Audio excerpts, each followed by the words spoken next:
my leadership style has changed as a result of having the opportunity to work with some great leaders and great mentors throughout my career. Now, I've had the bad boss or two. You can't escape the fact that they exist. Um, but I've been very, very lucky, and I've seen how my leadership has evolved and will always evolve because I've now understand that leadership is not here's the structure today and it's always going to be this structure. You have to adapt as the economy and as people evolve, etc. And so I was looking back one day, or somebody asked me, well, how did you lead when you were, fresh out of college? And I thought for a second and I said, well, I graduated college in 1984. In 1984, in the United States, leadership was still somewhat like it was in the 70s and 60s, more authoritarian, although starting to evolve, where your manager or leader basically gave you a list of things that you had to accomplish that day. Today, that's not how I lead. I'm more collaborative, giving people freedom of how to get to the end of the job and helping them and coaching them through that. And as I was having this conversation, I kept thinking about my first team that I managed right out of college. And I literally said on this podcast, I think I need to find them all and apologize. Today, I'm joined by Jim Carlough, a seasoned business strategist, a speaker, and author of The 6 Pillars of Effective Leadership, a Roadmap to Success. Jim has over 30 years of experience transforming teams, driving business growth. And he's here today to share his philosophy that, among other things, leaders aren't born, they're developed, which I have to say aligns pretty well with what I do here at Leading with Integrity. So as well as hearing about his 6 Pillars Roadmap, we'll also be talking about some of the big topics of leadership, from the role of humour to the meaning of integrity, and why legacy is something that every leader should be thinking about. And Jim's got some pretty inspirational stories to illustrate these points.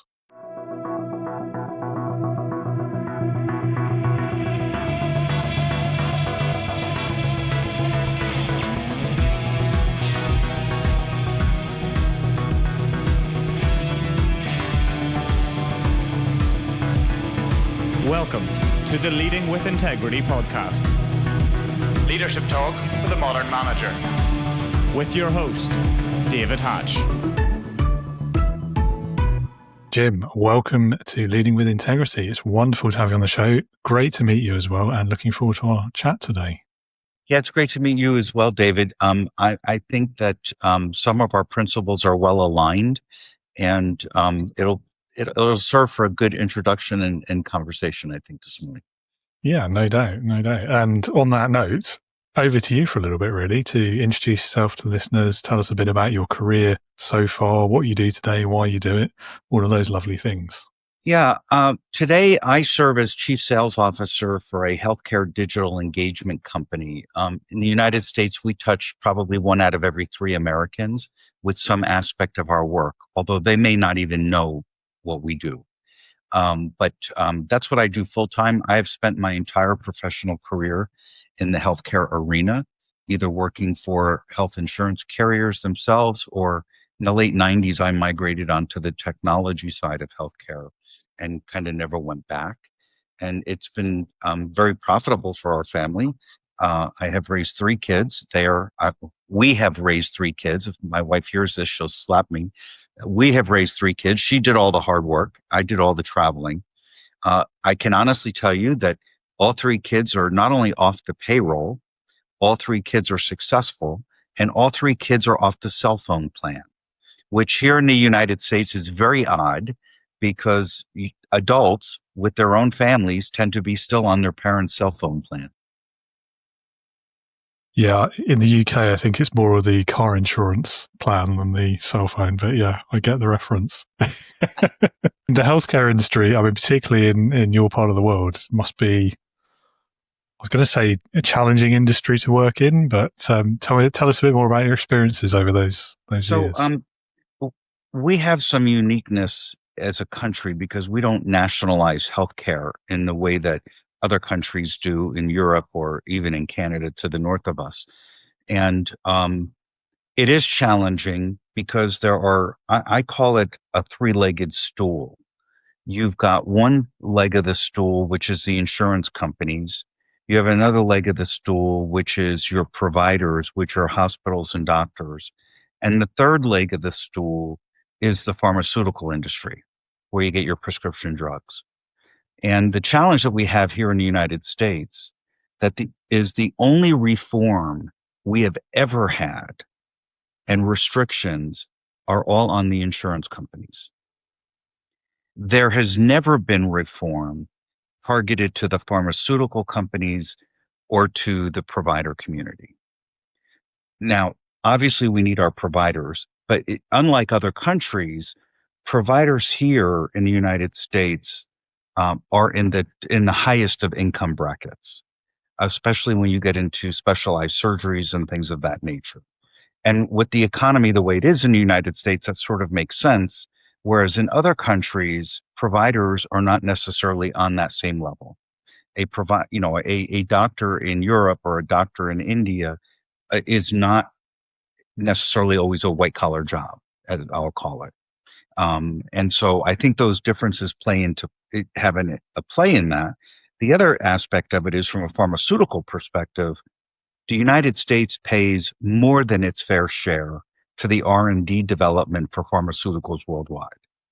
And there's been talk over the last few years to try to fix that or to try to balance that out.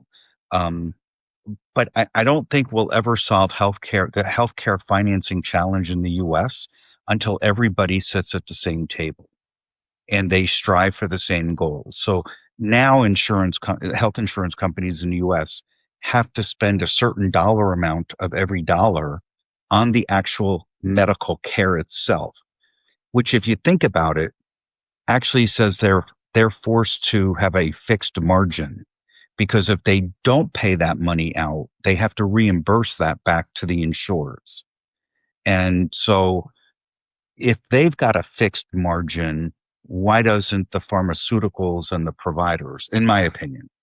Now, there's a lot of pundits in the United States would probably hear me say this and want to attack me, but that's my personal opinion. We have multiple insurance carriers. It's not a single payer system. Medicare is no longer a single payer system because we have Medicare Advantage plans.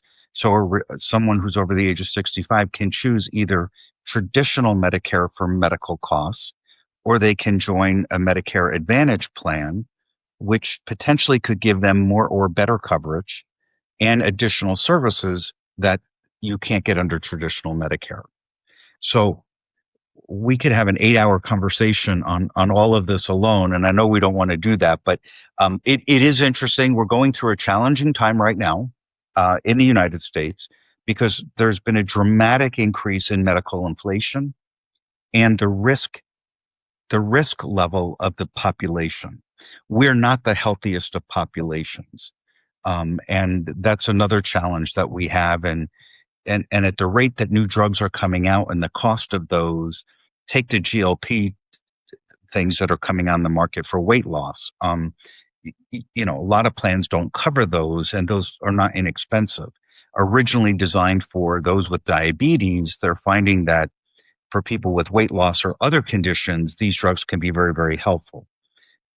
But my question would be, what's the margin on that to the pharmaceutical company, and who's paying that bill? But anyway, I don't want to have an economics discussion, but I'm as you can tell, I'm passionate, having been in this my entire career. Yeah, no, I can understand that. And I mean, you're right. It is, I mean, it's politicized wherever you go. I mean, even here where we do have like national health service and things like that, I mean, that has its own challenges as well. I mean, it's free at the point of use, but we still pay for it in our taxes and things like that. So it's not like it is free. And it's, of course, has its own challenges, which again, I don't want to get into the politics in the UK either, because again, I will be under attack for that as well, I'm sure.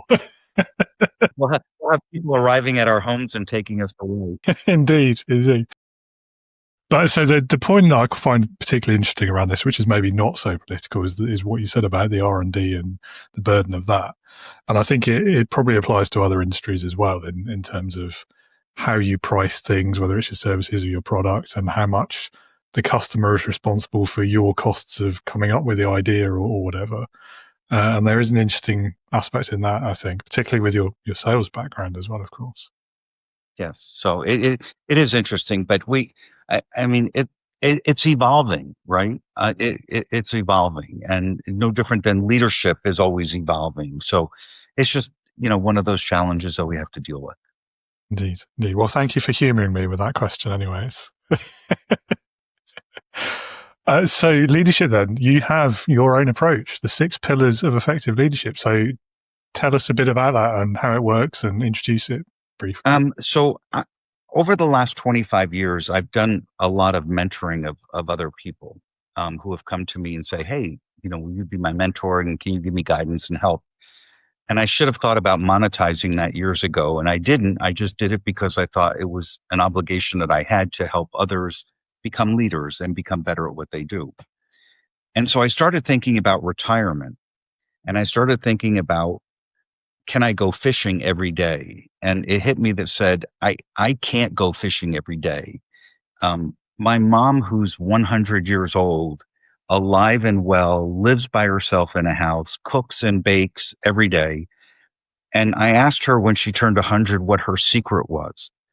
And she said, it's staying busy. She said, I don't have time to die. I'm too busy. And she has a daily routine that starts first thing in the morning, and she goes through it. A couple of years ago at the age of 97, she was supposed to renew her driver's license. So she went to motor vehicles at 97, stood in line, got up in line, and they issued her a 10-year driver's license. My mom looked at them and said, are you kidding me? I'm not going to make it to I hope I don't make it to 107. And I don't think you want me driving at 107. But the humor in just people not thinking through this, but my mom having the rational thought of saying, do you really want me to have a driver's license for, 10 more years? So ironically, she decided on her own at 98 to stop driving. And more so because she didn't trust other people on the road. And she only really went from her house to the grocery store or to church. And so she turned her driver's license in. So she doesn't have a driver's license anymore. She sold her car. But it's all about being active. So as I thought through this, I said, why couldn't I start speaking on leadership and helping people on a bigger scale other than just one-on-one for people who approach me? And so I started to think about the pieces of leadership that not only that I learned and that I use, but what are the challenges that I see the people who I've mentored have had? And I started making a list of all of the characteristics that I helped each person with. And I had a list of about 18 items.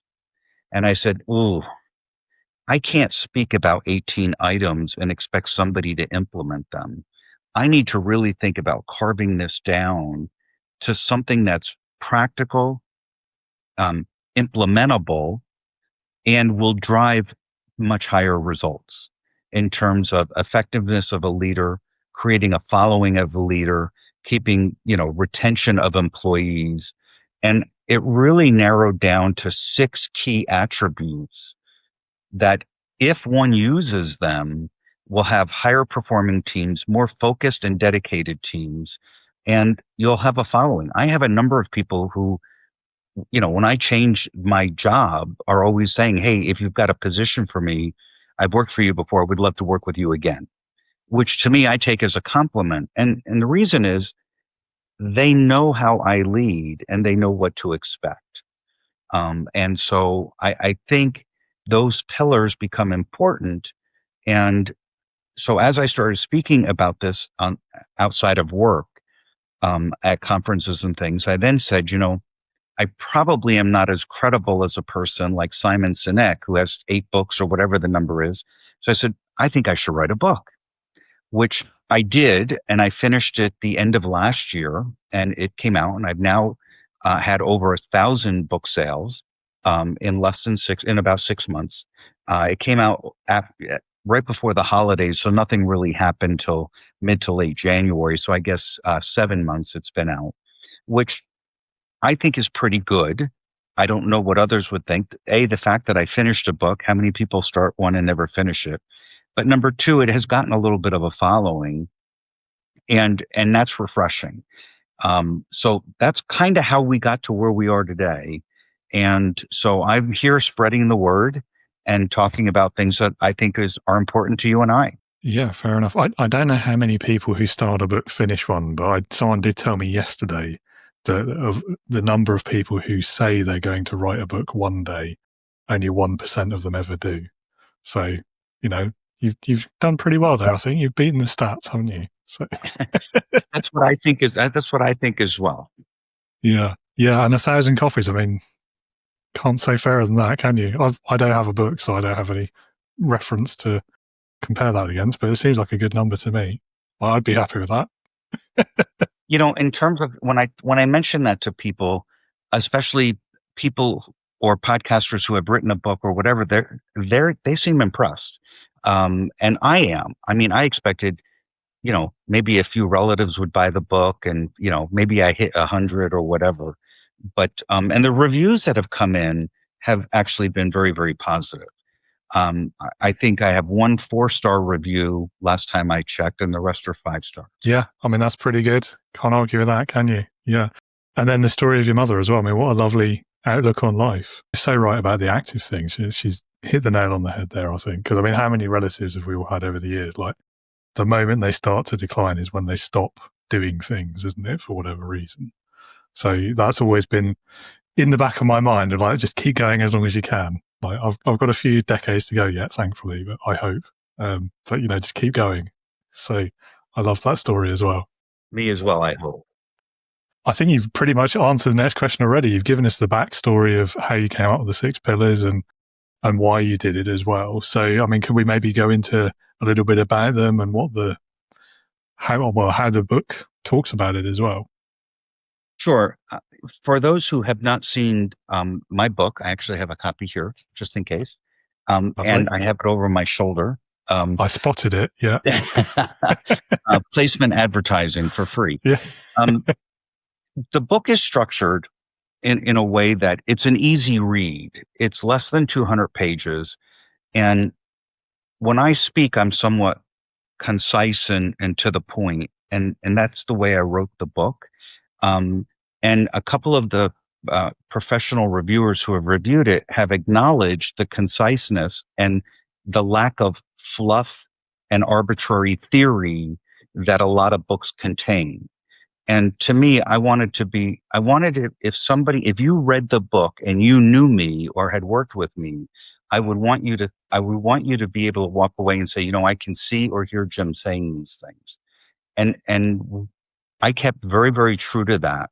It was hard during the editing process because editors wanted to change things. But there's 3 components to the book with regard to each pillar. One is the pillar itself. And I always tell a story, whether about me or someone else in the world who uses that pillar in their own management style.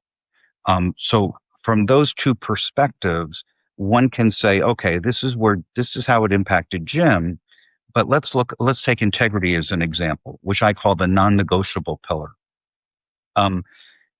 Integrity is not only important to me and how I operate, but if you look at Microsoft, Satya Nadella, when he actually first entered Microsoft in 2014 as CEO, he instilled integrity as the pillar of his leadership and said to the organization, we are going to lead and operate with absolute integrity. And he has done that. So the reader not only gets my perspective, the reader gets footnotes of where they can learn more about Satya Nadella and how he has used leadership at Microsoft. And then the third thing in each of the pillar chapters is how to implement it for yourself. Exercises that you can do or how or what to do to try to influence your own leadership style with that pillar. And so to me, I think that's a separator for me because I've given people what I call a roadmap, and not just my own thoughts, but other people who actually have that characteristic that they can look up. Yeah, so I very much applaud the conciseness. Like that I think, and we've all done it, I'm sure, maybe not in a book that we're writing, but the written word gets a bit more lengthy, doesn't it? Because it's just, I don't know why. human nature, maybe. And yet, when you're reading books like this, especially leadership books, I find so many of them, they just pour in all this stuff that's, I mean, maybe academically interesting, but it's not necessary for the practical impact that you're trying to have. And I think it detracts from the whole. I think it does too. And I think, there's a lot of stories in my book, but the stories are used to impact or reference back to the pillar itself, and to be able to connect the dots for the reader. So, if you look at my 6 pillars, 2 of the pillars are empathy and compassion, which I think are 2 very different things. But I also think those are very challenging for leaders, because there's no book that you can pick up that can really say to you, hey, this is how you have to handle compassion, and here's how you have to handle empathy. A lot of it is trial and error, and a lot of it is learning over the course of time. My leadership style has changed as a result of having the opportunity to work with some great leaders and great mentors throughout my career. Now, I've had the bad boss or two. You can't escape the fact that they exist. Um, but I've been very, very lucky, and I've seen how my leadership has evolved and will always evolve, because I've now understand that leadership is not, here's the structure today and it's always going to be this structure. You have to adapt as the economy and as people evolve, etc. And so I was looking back one day, or somebody asked me, well, how did you lead when you were, fresh out of college? And I thought for a second, and I said, well, I graduated college in 1984. So now all of your listeners are calculating my age as we speak. In 1984, in the United States, leadership was still somewhat like it was in the 70s and 60s, more authoritarian, although starting to evolve, where your manager or leader basically gave you a list of things that you had to accomplish that day. Today, that's not how I lead. I'm more collaborative, giving people freedom of how to get to the end of the job and helping them and coaching them through that. And as I was having this conversation, I kept thinking about my first team that I managed right out of college. And I literally said on this podcast, I think I need to find them all and apologize for the way I led them. I didn't do anything illegal or immorally wrong, but I don't do that today. And the difference is so huge. No, I know exactly what you mean. And yeah, I think my response to that question would be, I don't want to answer. Yeah. Because I have this, and like, even when I was entering the world of work in the first team I was leading, it was, yeah, I mean, it feels like a long time ago to me, but I guess in the grand scheme, it wasn't that long ago. But even then, like, those same kind of approaches, that authoritarian, autocratic sort of style was the norm. Like, that was just management. That's how it was done. And there was no real, despite the fact that, like, some of these more modern theories have been around since the 70s, there's no excuse. Like, there was another way. It's always been there. And this is something I've always struggled with in the workplace and with a lot of leaders and companies I encountered over the years. That's the default position, even though, like, there's mountains of evidence at this point. There's so many studies around things like empathy and compassion, and whether people are happy, whether they're offered flexibility at work, all of these sort of things that have a huge impact on not just, like, people's interaction with the work, the state of being at work, but also the results of the company, of the business, like the bottom line. And so I always struggle with, why do people still behave in that old-fashioned way when there's so much evidence that it doesn't produce the same or even anywhere near as good an outcome? I agree. And, when I think of some of the leaders that were not in the classification of best in class, I think of people where the leader is constantly every year or two changing the chairs underneath them and moving people in and out. And I call that the moving of the chairs on the Titanic. The Titanic is eventually going to sink. It's just a matter of time before it hits the bottom. And so, and actually that part has resonated with a lot of people when they start to think about it, because they can think of, oh, I remember this person, and they used to do that. And what they're doing is hiding their own inferiority or hiding their own inability to lead effectively by changing the people underneath them. But eventually it's going to get discovered, and eventually it's going to get fixed. And so I've seen that happen more than one time in my career, which is a good thing. The bad thing is somebody should have been coaching that individual or that leader into a better way of doing things, which I think as a leader today is my job. My job is to prepare the next set of leaders to move in when I decide to retire or leave or do whatever. And that's why I want to do this full time when I retire, because I think I can help people get to where they can be highly effective. Yeah. I like the Titanic analogy. That's a good one. The other one that I'm quite partial to is the Emperor's new clothes, i.e. he's not wearing any. Yeah, we used to have that in a former job. Every now and then someone would text you, David, the Emperor's got no clothes on. Exactly. Yeah, and you're right about the coaching thing as well. The thing is, though, I think there's some people who are just not coachable. That may not be the right thing to say, but people have to be open to being coached, to learning, to changing as well. And if you're in that mindset where this is how management is done, I know what I'm doing, I don't need to listen to anyone else, it's very difficult to break out of that. It is. In fact, I'm starting to launch a coaching program, and I've been test marketing it. And one of the questions that the person has to answer is, are you willing to be coached? And if you're not willing to be coached, you're not going to be a good candidate, because you're not going to be open-minded. And you're going to come in and think, I've already got this conquered. But the start of the coaching program consists of a test that you get to self-take to measure whether you're an effective leader today.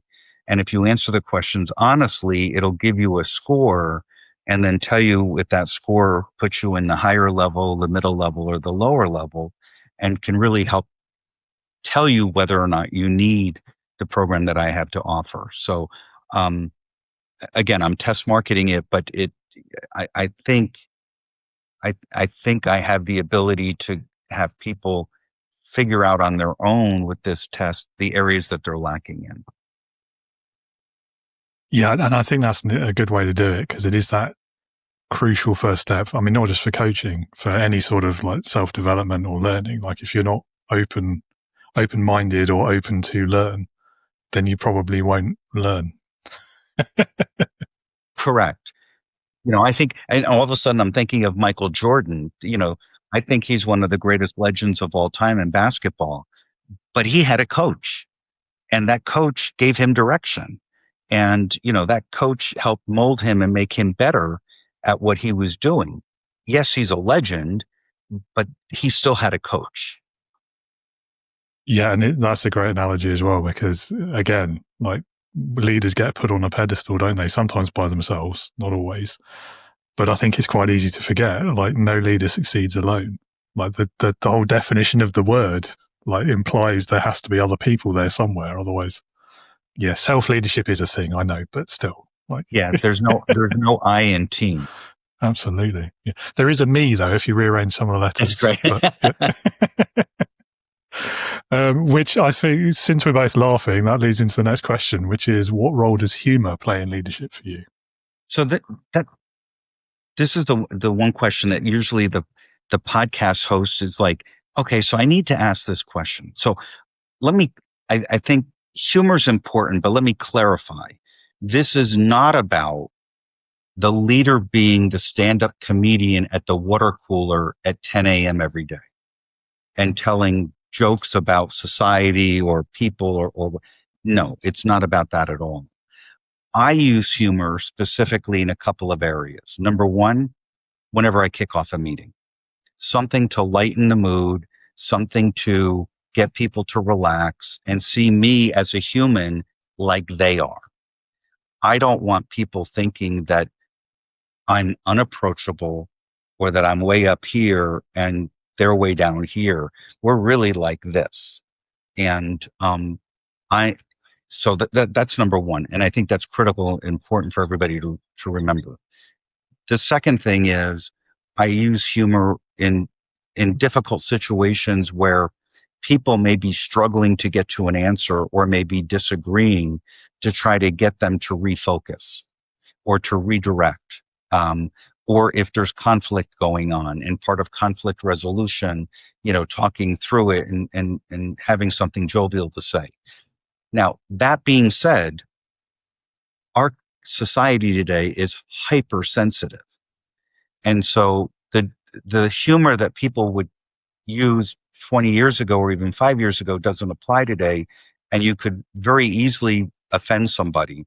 So most of the time, my humor is self-deprecating humor about something foolish or funny or something that happened to me at some point in my life or career, which there's been a lot of that.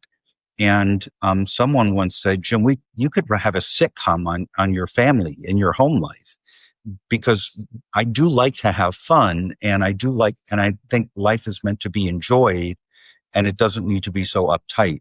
And so weaving that into your leadership, I think, is important, because it makes everybody feel more comfortable that you're not the guy that's just behind the door.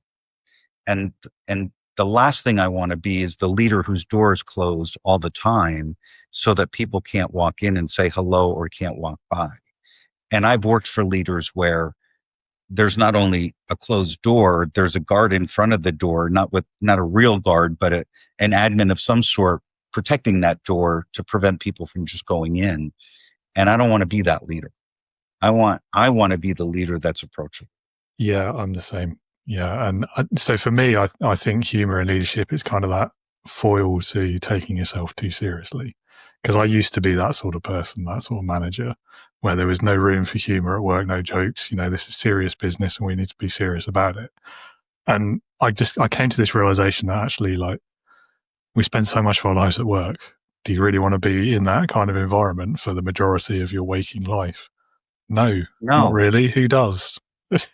and I think you can have fun at work. If you're not enjoying what you're doing, you're in the wrong job, and Definitely. you're going to bring that stress home to the family. And I don't want to be that guy either. And, I think, let's face it, life is hard enough. And I think it's getting harder as we evolve, and it will continue to get harder. We have to find time to be able to laugh. 100%. 100%. Funny. I haven't read Reader's Digest in I don't know how many years, but my parents had subscribed to it.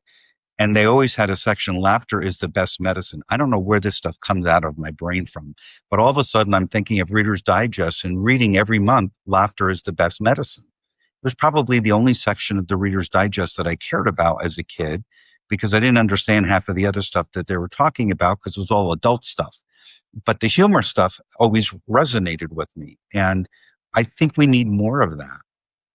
When we look at television today in the US, there's not as many comedy TV shows as there was 5 years ago, 10 years ago, 30 years ago. There's a lot less of that. There used to be comedy variety shows. I don't know about in Europe, but in the US, they virtually don't exist anymore. The variety shows today are contests of some sort, whether they be singing or whatever on stage, which I don't have an issue with. But I think we're missing some of the stuff that we grew up with, and how we looked at life and how others laughed at it and did. Anyway, I'm thinking of all these sitcoms are coming back in my head all of a sudden. I don't want to go down that. No, you're right. We've tended over here to rely on the big US sitcoms as well, to be fair. But you're right. Especially that sort of the old style that we all grew up with, like the canned laughter and the one-liners and that sort of thing. They don't seem to make those anymore. I guess because they're out of fashion, or they're just, I don't know. And there used not to be popular. comedy clubs on every street corner, and now in each city there may be one or there may be two. Yeah, I think it's time for a resurgence of that. So why don't you start on your side of the pond, and I'll start it on this side of the pond. We'll have a revolution. Yeah. I'll try not to just remake The Office, because that would be my most relevant experience, sadly. But yeah, it is interesting. I won't name the show, but I was just reading this morning someone's quit one of the big, well-known sketch shows over in your neck of the woods, I think. Well, a bit north of you, and citing specifically like the toxic working environment behind the scenes. And I wonder as well if that has something to do with it, because when you've got that pressure to be funny all the time, and it is big business at the end of the day, isn't it? I can see how that might go off the rails quite easily. So Yeah. I don't know. Maybe that's got nothing to do with it. It's a coincidence. Who knows? We'll see. Indeed. Yeah. You always got to take those headlines with a pinch of salt as well, I'm told. So I had another thought and it's completely gone. I've totally lost that train of thought. I'm sure it'll come back to me if it was any good, though. So until it does, let's move on to the next question. So obviously the name of the show is all about integrity in leadership. What does it mean to you, and why do you think it's such an important part, particularly when we come to thinking about a leader and shaping their legacy? So to me, a leader needs to operate with absolute transparency and behave in a way that is both morally and ethically correct 100% of the time. And to me, I think of the line down the middle of the road and being able to stay on that line regardless of the situation. I learned this very early in my professional life in 1984, right after college. I actually ran for a local city election at the age of 23 and won. And not only won, but ran 3 years later for re-election and won re-election. Now, it wasn't a full-time position, but it was a city government position on what was called the city council. And so I had a full-time job, and I ended up having to resign because the company I worked for moved me to Texas. And unfortunately, I would still be in New Jersey, probably, maybe even governor today. Who knows? Probably not. But shortly after the election, the city administrator asked me if I'd come and sit with him for a couple of minutes. So this was 1984. So there are no cell phones or none of that. You didn't have something in your pocket dinging every second. And so we sat down and we were talking, and we were chatting about a few things, and then sorry about lovely that. Bit of irony there, just as you said about a phone ringing. And very much so. And so we got through the conversation. He said, but before you leave, he said, I want to ask you one favor. Now in politics, I was always warned that be careful of favors. And so right away, my antennae went up, and I said, a favor? And he said, well, let me just finish. He said, you're a very smart individual. You're going to do a great job. I have no doubt. He said, but I would like you to do me one favor. He said, every night when you lay down in bed and right before you close your eyes, I want you to ask yourself one question. And that question is, did I do anything today for my own personal self-benefit that was at the expense of another individual, group of individuals, or organization? And he said, if you say no to that question, you can rest peacefully. But if you say yes to that question, before you can go to sleep, you need to do two things. Number one, you need to figure out if you can unwind what you did. And number two, you need to figure out how to never do it again. That was very, very powerful to hear coming from someone to a 23-year-old. And it hit me upside the head. And I was always very ethical, and so was the family that I came from, and integrity was important. But I never really thought of it in that magnitude. It hit me so hard that I ask myself that question every night till this day. And I can't remember ever saying yes to that question. To me, that makes me feel good that I'm able to stay, regardless of the situation, in the middle of that integrity road and not varying off of it. And I think integrity is to me, it's the center pillar, which holds up the peak of the roof, which is the biggest amount of weight. And to me, if you don't have that, you're not going to be able to have trust in your teams, or your teams are not going to have trust in you. Your teams are not going to follow your vision. If you try to show empathy or compassion to your teammates, they won't believe it, because integrity will now have ruined the impression, or lack of integrity will have now ruined every action that you perform or do as a leader. And so to me, that's why I say that's so non-negotiable, because it really is the difference between, I think, success and failure as a leader if you can't be that way. And so for listeners, think about, I always ask people I interview, tell me the 3 characteristics of your favorite manager you've ever had. And after they give me those 3, I ask them, what are the 3 characteristics of the leaders you have the least amount of respect for today? And I don't ever ask for names. But it's interesting. People know, and people can tell me the things that they really liked about that leader. And you know what?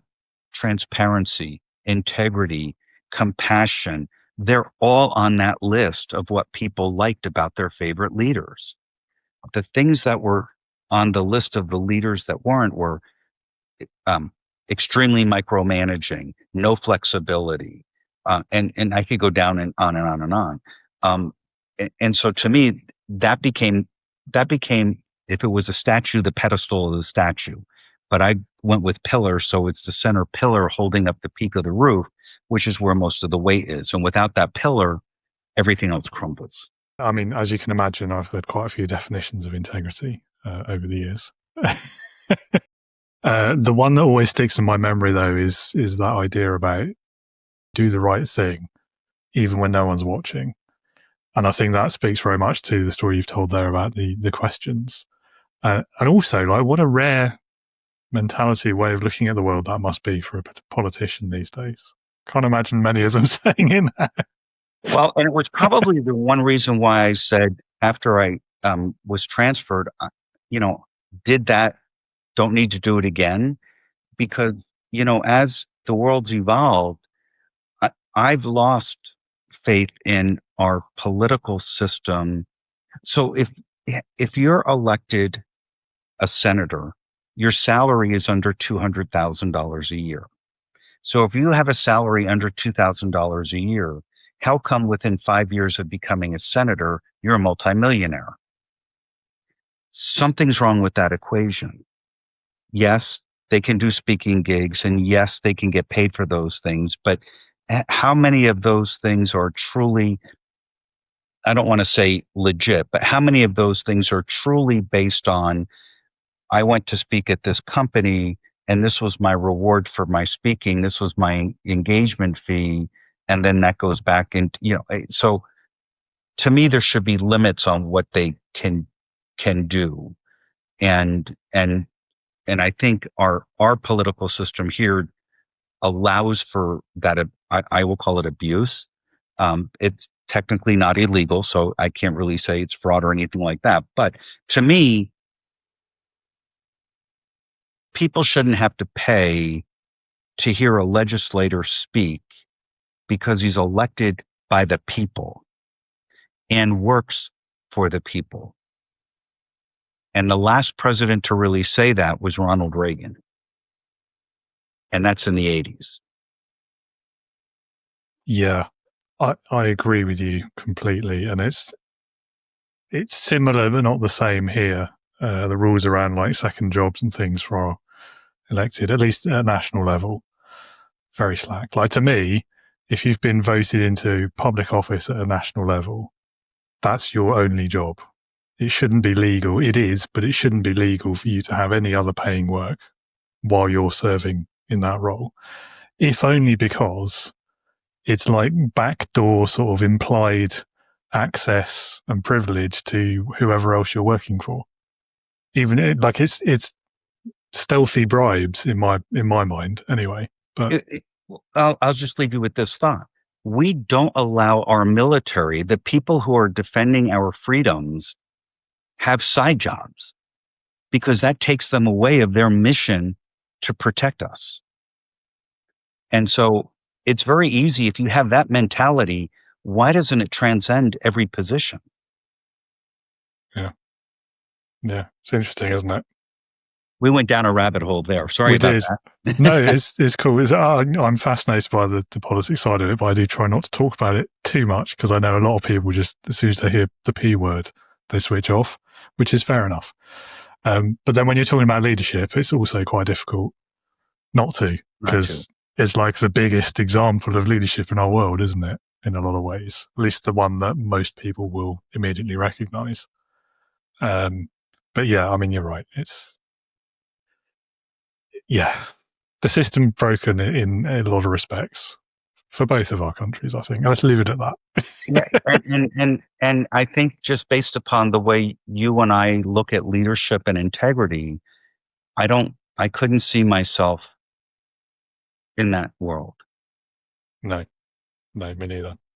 So anyway, let's move on. Indeed. Back to integrity again. Another question that is it a question? I don't know. It's sort of a debate I've had with a few people. I had one guest in particular a year or two ago where we were talking about the concept of values and what your values are as a leader. And he made a very impassioned, well-explained argument that integrity isn't actually a value. Integrity is the result of your values. What do you think about that? Do you agree, disagree, have a third way? What are your thoughts? I don't know that I disagree with that because you have to operate with integrity 100% of the time. Could it be an outcome, or is it the framework of which you operate within? I personally see it as the framework that guides you. Can I see it also being the outcome? Possibly. But I also think that you can't have the other things without having and starting with integrity. Yeah, I think he was coming at it from the angle of like integrity is the result of following your values. And I sort of see where he's coming from. I don't disagree with him either. I sort of think it's both, though. I think it's the result and it is a value too. You see my head going like this because I'm trying to, I mean, I can see the perspective. I don't disagree with the perspective. And I do believe that there's some intertwining of them. And it could be the outcome as well, because be good to others and all of the other things that our parents taught us all point to the fact that if you do and live by these principles, you will have integrity at the end or be deemed to have had integrity. But my thought process is, in my mind, I have to start that way to show people I have integrity in order for me to be able to show them I'm compassionate and caring about them as individuals. And I think as a leader, that's important because I view my job as a leader as I have to recognize when an employee is having a bad day. And whether that bad day is reflected of the work that they were given or doing, or is that bad day reflective of the dog is ill and nobody can take it to the vet, or somebody is ill in the family, and being able to approach that employee, understanding what they're going through, and then offering them time to go be with that family member or be with that pet so that the next time they're back into the office, they're back with the smile on their face, with their head up and chin up, and doing not sloughing. And I don't mean people slough off, but it's tough to do what we need to do if we're emotionally tied to something that's drawing our attention away. And as a leader, I think it's my responsibility to understand and see when that's happening and to be able to then step in and offer to see whether I can provide compassion or empathy, solution, or at least some direction for helping them. Yeah, I was going to say, I mean, you mentioned earlier that empathy and compassion being part of your 6 pillars. And I think that's why, isn't it? Especially in situations like that where there's illness at home. Like, of course, you're not going to do a good job, nor should you be. Like, work shouldn't be top of your priority list at that point. And I get very, not angry. I don't want to say angry. I get frustrated with managers who can't join those dots. Because again, even if it's like a pet, so maybe you don't keep pets, or you're not a dog person, and the person's dog is ill, and you're like, well, it's just a dog. Who cares? Even if that's your perspective, it's not their perspective. Correct. So apply the empathy, have a bit of compassion for what that person is going through, right? Yeah, I get quite frustrated with that, but you see less of it these days. I think managers, leaders are waking up to that now. I hope. I hope too. I hope more and more of them are. I don't think people talk about their pets or their animals as much as they probably used to. It's very rare that, unless it's a service dog, you can bring a pet into a work environment or an airport or whatever. But I also don't believe that every dog's an emotional support dog, and that I have an anxiety issue and this dog needs to be with me 24/7. Anyway, I think there's a small part of that. There are people that take advantage of the system no matter what happens. So, yeah, I mean, there's always going to be the odd bad apple, isn't there? But I don't know. I guess I'd rather trust first until proved wrong on that, rather than the other way around. totally agree. Totally agree. Yeah, it's an interesting one. Anyway, so I've just noticed the time. I've totally lost track of it. We must be having fun. So this might be a difficult question for you. I don't know. Well, let's find out. If you had to pick like the one biggest leadership lesson from your career so far, what would it be? Outside of integrity, I would say the hardest thing I had was learning compassion and empathy. And they're hard.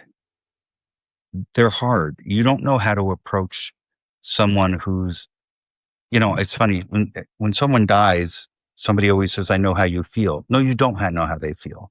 You know how you felt when you were in that situation, but saying, "I know how you feel," is not necessarily a real response.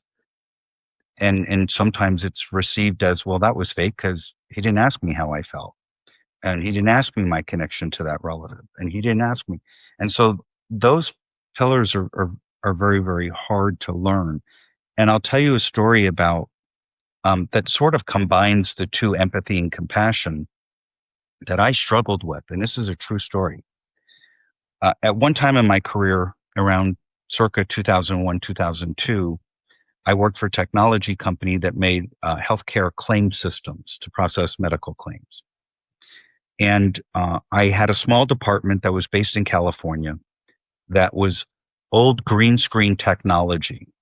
So MS-DOS, green screen, no mouse on the computer, and Windows applications were starting to replace them.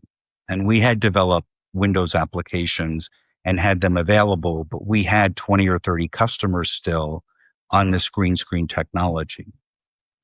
And at a management meeting, we discussed we were going to sunset that product. And so we started talking about sunsetting that product and how long it would take us to convert people to the Windows product. So we knew that it would take anywhere from 12 to 18 months to convert a single entity, depending on their size, over to the new technology.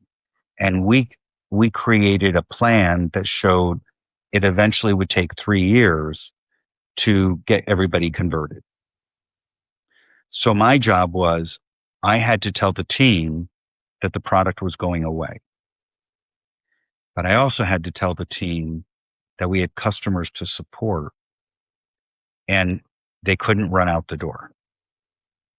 And I didn't know how to handle that situation. And I struggled with that. And I started to think, what would I want my manager to tell me at that point in time? So I came up with 3 things, selfishly, and I will admit, to preserve the fact that we needed to take care of the clients that we had until they were converted. So I met with the employees and I made 3 promises to them. Promise number 1, every person would know with at least 6 months notice or more when their job would be going away, and that it would be based on the transition time frame of each of the clients that were converting. What I couldn't account for was a client that was already converting to another company's platform, but we didn't know about it. And so in those situations, we had to adjust and somehow make it. So the first thing I promised them, they would know as soon as I knew when I thought their particular role would go away. That was commitment number 1. Commitment number 2, for those individuals who wanted to stay in the company and continue on working in the new platform area in the Windows stuff, I would make training available to them during the workday, during the time between that day and when they were projected to roll off of the team. That was promise number 2. Promise number 3, if you didn't want to stay with the company and you didn't want to learn the new products and you wanted to think of a pathway out of the company, I would help you find a job on the outside that met the financial needs of your family and got you something with a reputable firm that you could continue on with your career. An amazing thing happened. I succeeded in not having anyone leave before it was time for them to leave. 2 years into this project, I get a phone call from HR. And they said, "Can we come and talk to you?" Nobody likes it when HR says, "Can we come and talk to you?" They didn't bring an empty box and they didn't bring my manager with them. So I felt pretty good that I wasn't going to be packing up that day. And they asked if they could sit down, and they sat down and they said, "We want to talk about your team in California." And I said, "Oh." Just like that, I said, "Oh." And they said, "Well, you'll recall about 2 months ago, we did an employee satisfaction survey." And I said, "Yes." And I said, "Did they take it?" And they said, "Every single one of those employees took that." And I said, "How bad was it?" And they said, "Well, that's the funny part.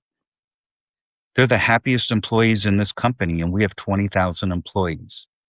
How can they be so happy if you're removing them out of their jobs and displacing them?" And I never thought about that potential outcome. But in retrospect, when I told them what I did, they were like writing scrupulous notes about how to properly downsize a department and the things you need to do as a leader. But what I didn't realize at the time, but in retrospect, if I was an employee, I would want to know, how much time do I have? I made them that commitment. I would want to know if I had any options to stay where I was at because I liked the company and did well at the company. And number 3, I took all worry about finding another job off of their plate and said I would help them. So when they went home to say they were losing a job, they didn't go home and kick the dog or the cat or the kid or and say, "I'm losing my job. I'm out of a job in 30 days. They went home and said, "Well, in maybe 2 years or 3 years, I'm going to be out of a job, but here's the plan." And so they all had a roadmap and a transition plan. And I didn't lose anyone before it was time to leave. And I still, on National Bosses Day, get 2 emails from 2 of the people on that team still thanking me for being their favorite boss. I don't know that the others hate me. I just don't get emails from the other ones. But the fact that they remembered what I did for them is important to me and really ties in the transparency, the integrity, the empathy and compassion, and how loyal they became as a result of it. And they were really happy. I mean, who knows they're losing their job and is happy about it? Probably nobody, but this group was. So that was probably the hardest thing I learned. Second to that was understanding I didn't have to have all the answers as a leader. When I first started out, I thought I had to have all the answers. I don't have all the answers. I didn't then, I don't now, but I can commit to working to find the right answer. That was probably the second hardest thing. I really like that story. You could see me smiling and nodding all the way through, I'm sure. The listeners maybe can't. So that third promise in particular, it's come up a few times because I've always thought, like, in that situation, that seems like the right thing to do. And most people agree with me when I say that, but I think you're the first person I've met who's actually done it in practice. And it's so nice to hear that the outcome as a result of that as well is exactly what I thought it should be. And actually, in retrospect, it was more than what I thought it should be. Yeah. I mean, to know that they were, and it also meant to me that they were so happy that they were still putting in the same level of effort. The number of defects in their software coding didn't dramatically increase because they're depressed because they're losing their job. They're happy with what they're doing. So their output was higher. And as you started to look back at all the numbers, you could see that they were really productive. And our clients probably got better service than they had gotten previously. Not that they got bad service, because the people were happier than maybe they were with a prior manager or leader. Yeah, I mean, I don't want to make it into a cliche or anything, but it's things like the trust, the respect, it's feeling seen, feeling valued.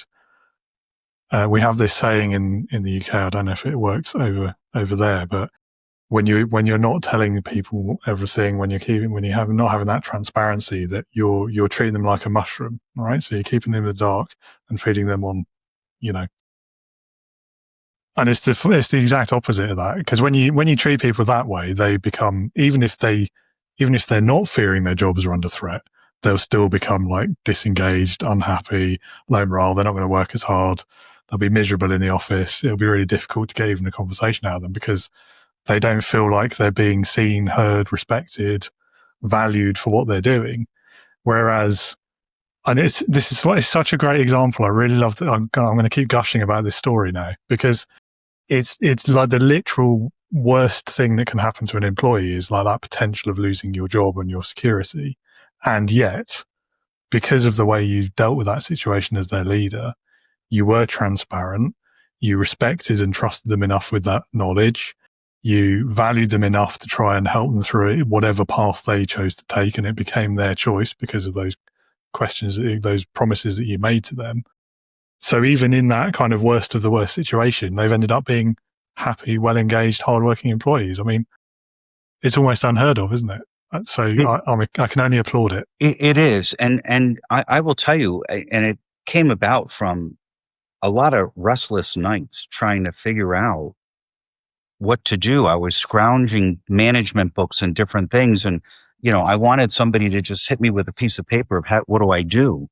Because my leadership was basically, don't forget, you got to let those people know they're losing their jobs. That was it.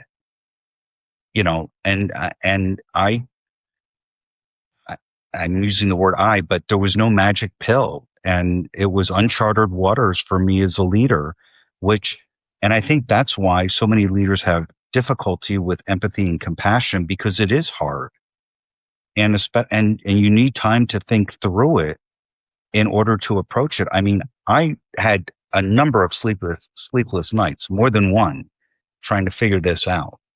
And anyway, it worked out for the best. Now, that doesn't mean I've not made mistakes in my career. I have.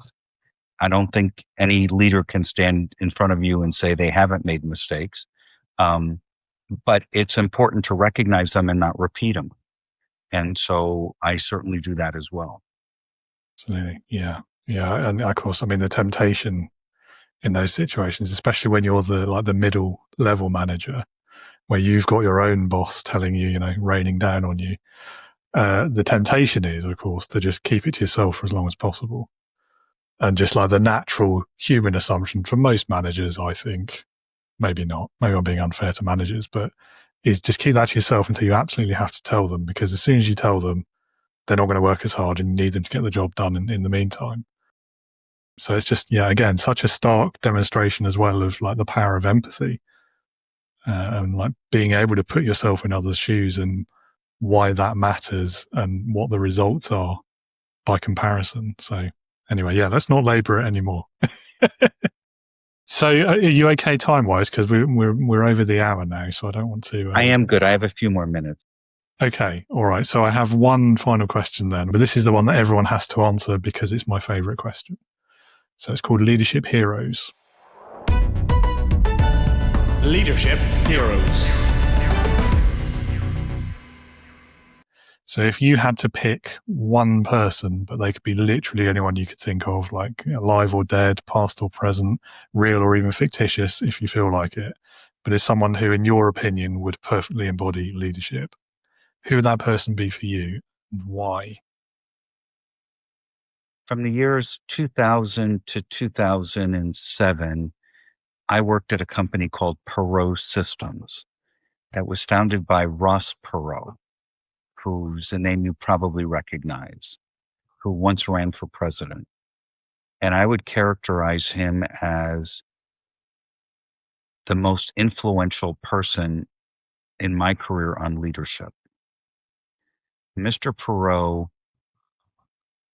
his dad was a cotton farmer in Texarkana, Texas. He went to the Naval Academy. He founded a company in the 60s called Electronic Data Systems, EDS. He sold it later to General Motors. I think became the first billionaire in the Dallas area. When his non-compete ran out, he created Perot Systems. I joined them after they were 10 years old, I guess, or even a little bit more than that. But he was such an amazing man. He returned every phone call of anyone who called him, regardless of whether he knew them or not. His philosophy was, they're calling me because they think I can help them. And if there's a way for me to help them, I will. We had policies that if we had an employee or a member of an employee's family who was seriously ill, we had to report it to his office. And he wanted us to make sure that we not only took care of the family, but that we got the best medical care for that person in the country. And if that meant he needed to fly the family and the individual there, he would. I had a situation where I had a 28-year-old man who needed open heart surgery and have a valve replaced. He was a single individual. He was on the West Coast. Mr. Perot's office thought better care could be given to him in Dallas, so I presented that offer to him. He chose to stay in California so his family could be close by. We offered to bring the family to Texas and all expenses paid. He still decided to stay in California. And my job was, I had to make sure that family was fed 3 times a day because this kid was going to be in intensive care for at least a week. So I called the hospital before he got admitted, and I said, I have a young man coming into the hospital. I need to talk to somebody in the food area and hospital cafeteria or whatever, because I need a way to be able to feed this family 3 times a day. And they told me they couldn't do that. So I called the CEO's office and I said, I have this situation. I explained it to him and I said, I have to feed this family 3 times a day. I've talked to your food people. They cannot figure out a way to do it. I don't care if the people come down to the cafeteria, you give them a special card or whatever. I'm going to pay for it. We will pay for the food. We just need to have food there for them 3 times a day, if any family member is there. And if I can't do that through you, I have an obligation to bring in caterers 3 times a day, and they will go to the waiting room on the floor this kid is on, and they will set up the food for them.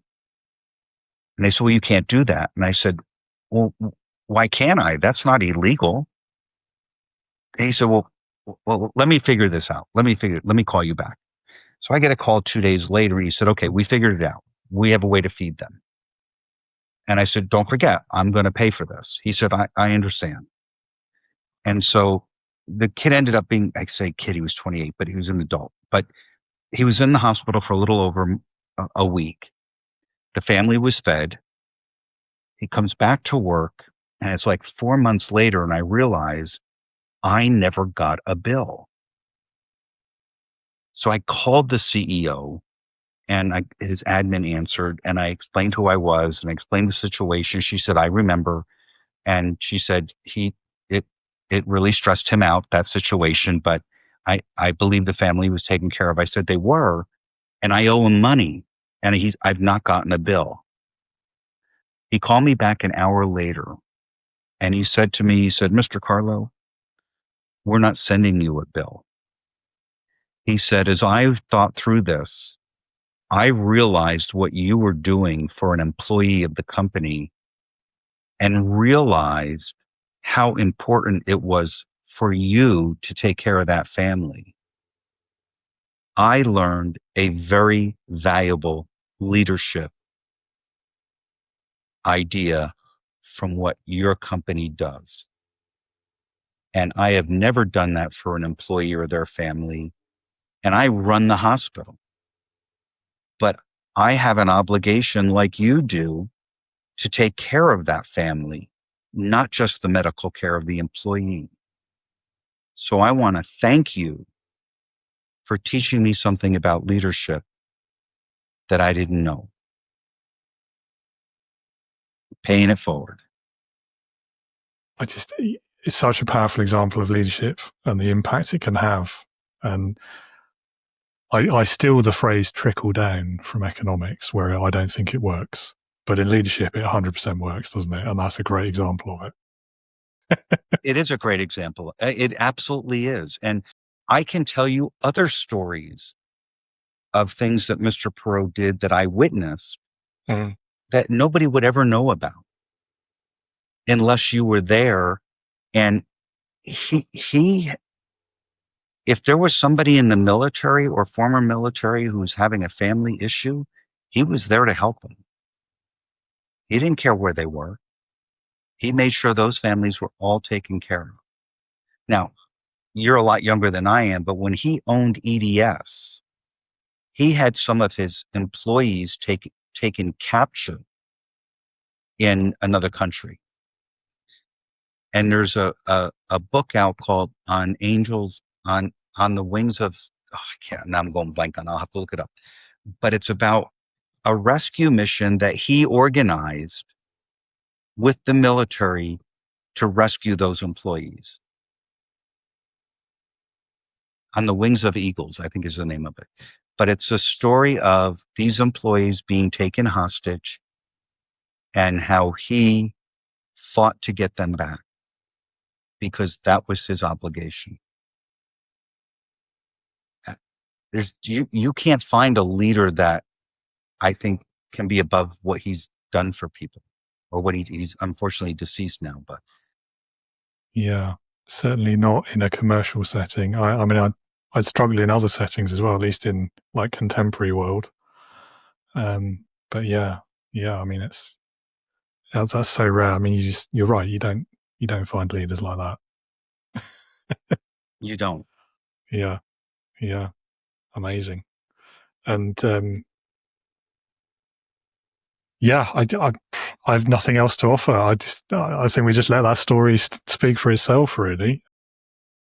Thank you so much for sharing that and all the stories you have today, Jim. It's been an absolute pleasure.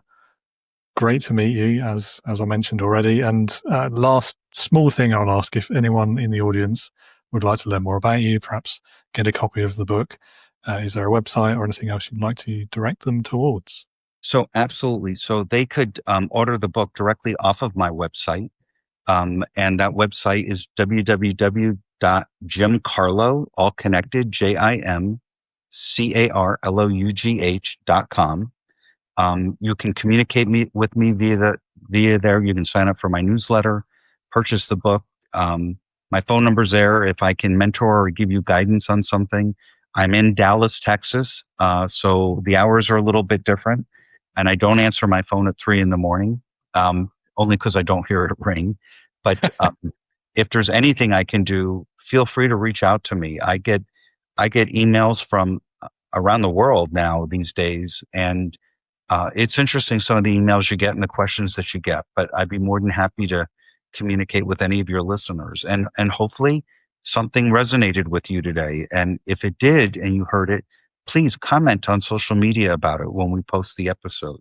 It helps both David and I learn whether we're driving the value that we want to drive for you. Absolutely. Couldn't have said it better myself. Well, Jim, I'll let you go because I know you're a busy man and you've got other meetings to get to, I'm sure. Thank you again so much for your time today. It's been wonderful.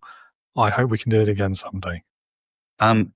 Please reach out at any time. This was very enjoyable, David. I truly, truly hope this resonates with your readers or your listeners, and we can certainly do it again. Absolutely. Well, you're welcome back anytime. Thanks, sir.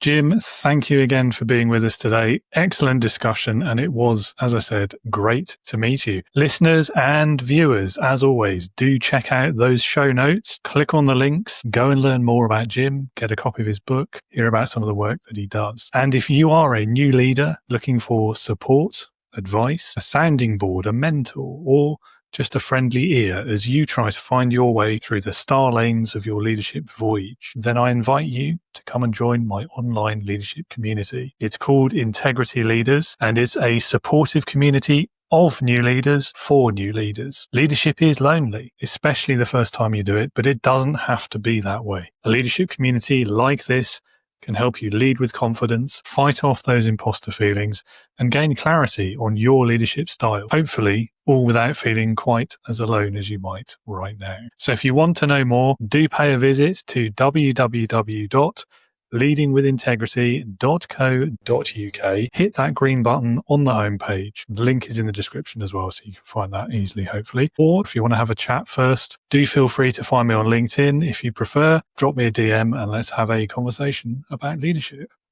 Thanks so much for listening or watching today. Do tune in again next week for my next guest, Clay Moffat, who is an ex-Navy weapons tech, for a chat about trust, betrayal, and responsibility. And that's it from me today. As always, remember, be a leader, not a boss.